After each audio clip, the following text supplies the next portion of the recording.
मित्रों नमस्कार, जय माँ कामाख्या। कैसे हैं आप सभी लोग। मैं अपने वायदे के अनुसार आज एक नए गंभीर विषय पर चर्चा करने के लिए आपके सम्मुख उपस्थित हूँ। मेरे बहुत सारे दोस्त, बहुत सारे जानने वाले, बहुत सारे श्रोता लोग एक सवाल लगातार पूछते हैं, क्या मेरा प्रेम विवाह होगा। मित्रों,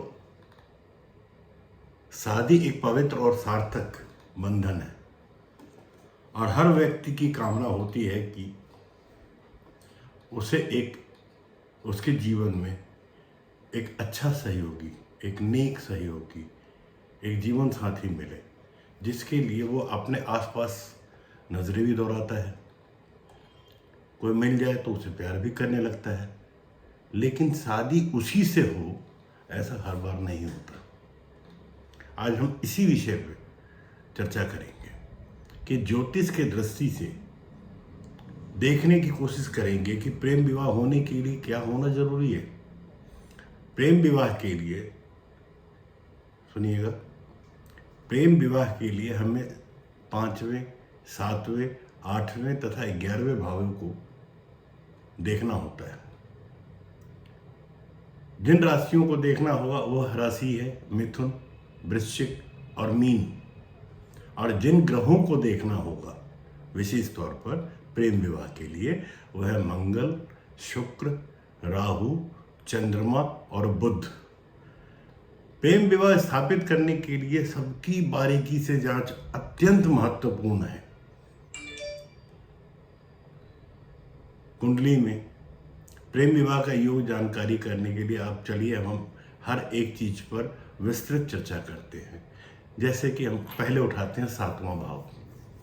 7वां भाव जो है वह रिलेशनशिप का घर है। यहाँ से हम सभी तरह के partnership, marriage partner, sex partner, romance partner, शारीरिक सुख आदि के लिए यह महत्वपूर्ण भाव है।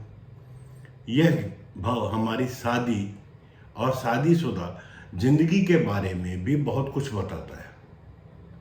इसलिए ज्योतिष शास्त्र में प्रेम विवाह के संकेत को ढूंढने के लिए यह महत्वपूर्ण घर है, जिसको हम 7वां भाव कहते हैं, महत्वपूर्ण गृह है।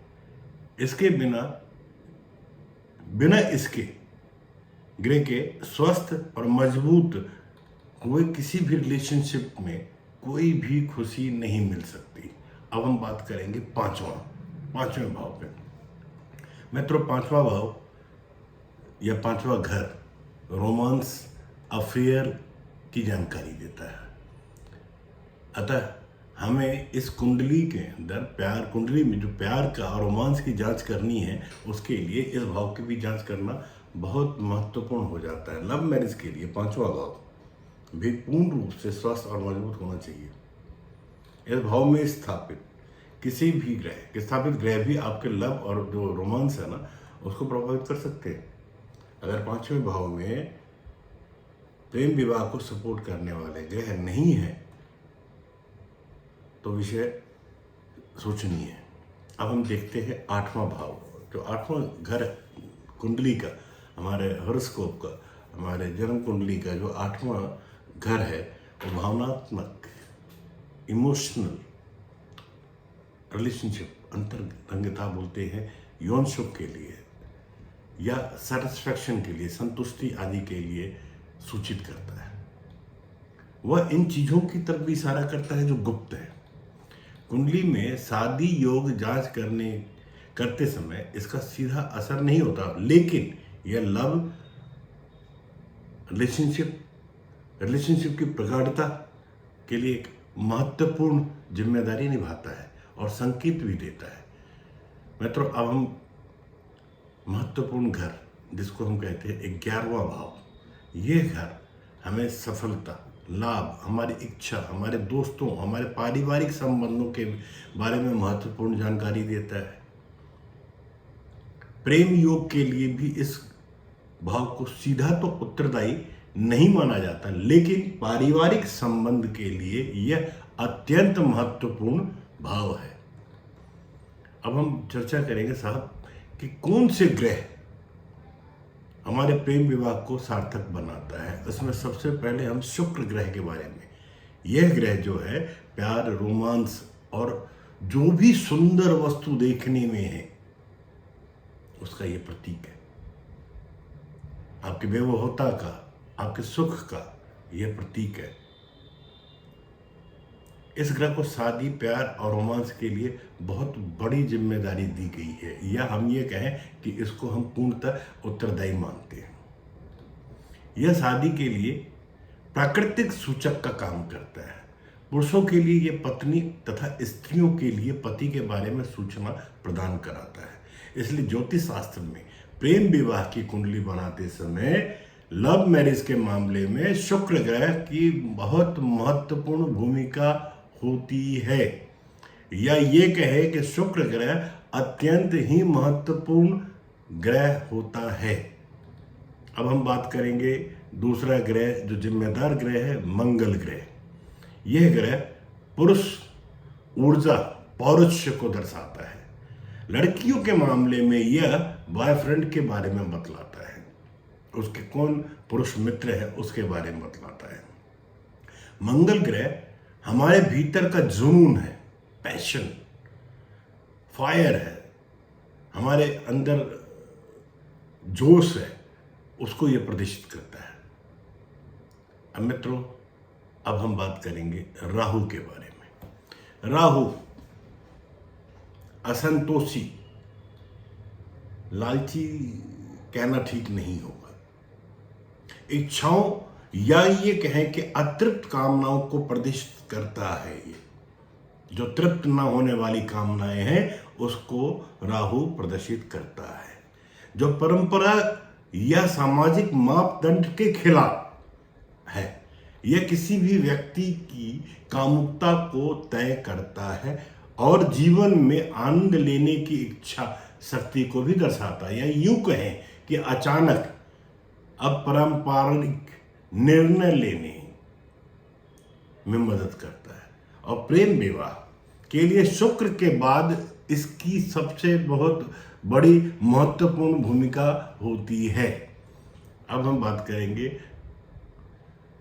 ग्रहों के युवराज बुध ग्रह के बारे में। बुध ग्रह को प्रेम विवाह के मामले में हम सिर्फ सहयोगी के रूप में देख सकते हैं, या देखना भी चाहिए।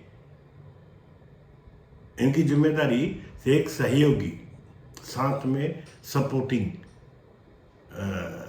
ऊर्जा देने के लिए ही एक जिम्मेदारी है इनकी, क्योंकि यह ग्रह एक राजकुमार की प्रवृत्ति वाला है जो हमेशा आनंद लेगा, मौज करना चाहता है। यह युवा ऊर्जा का प्रतीक है। यह विपरीत लिंग के सोच को भी प्रदर्शित करता है। पुरुष को स्त्री के बारे में, स्त्री को पुरुष के बारे में एक सोच, एक धारणा बनाने के लिए भी जिम्मेदार है। इसलिए प्रेम विवाह के निर्णय में बुध ग्रह की दशा और दिशा का सही होना अत्यंत आवश्यक है। अब मित्रों, एक और ग्रह है जिसके बारे में प्रेम विवाह में जो सबसे इम्पोर्टेंट रोल प्ले करता है, या ये कहें कारक है, वह है चंद्रमा, मन।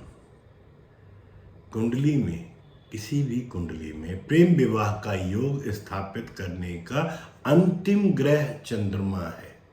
यह मन को नियंत्रित करने वाला और प्रेम तथा रोमांस के मामले में सबसे महत्वपूर्ण कारक ग्रह है, क्योंकि प्रेम विवाह हो या अरेंज मैरिज, आपके अंदर लव, रोमांस, प्यार, सहानुभूति या रोमांस के प्रति झुकाव होना चाहिए। क्योंकि बहुत लोग, या ये कहें कि बहुत कुछ लोग ऐसे भी होते हैं जो बहुत गंभीर होते हैं, उनके लिए जीवन साथी बहुत महत्वपूर्ण होता है, इमोशनल होते हैं, सेंटिमेंटल्स होते हैं। और कुछ लोग इतने प्रैक्टिकल होते हैं कि उनके लिए लव रोमांस में पढ़ना जस्ट टाइम पास होता है।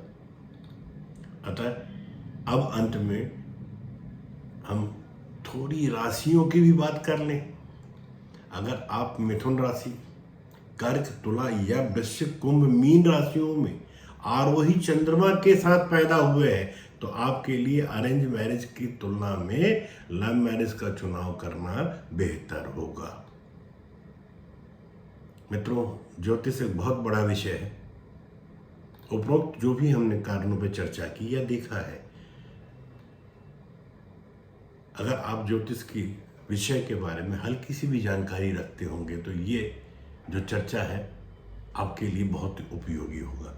लेकिन व्यक्तिगत जानकारी अगर आप चाहते हैं तो आप मुझसे संपर्क कर सकते हैं। कमेंट बॉक्स में आप अपनी समस्याओं के साथ में मुझे अपनी जानकारी दे सकते हैं, अपनी डिटेल्स दे सकते हैं। तब तक के लिए जय मां कामाख्या, नमस्कार, शुभम भवती।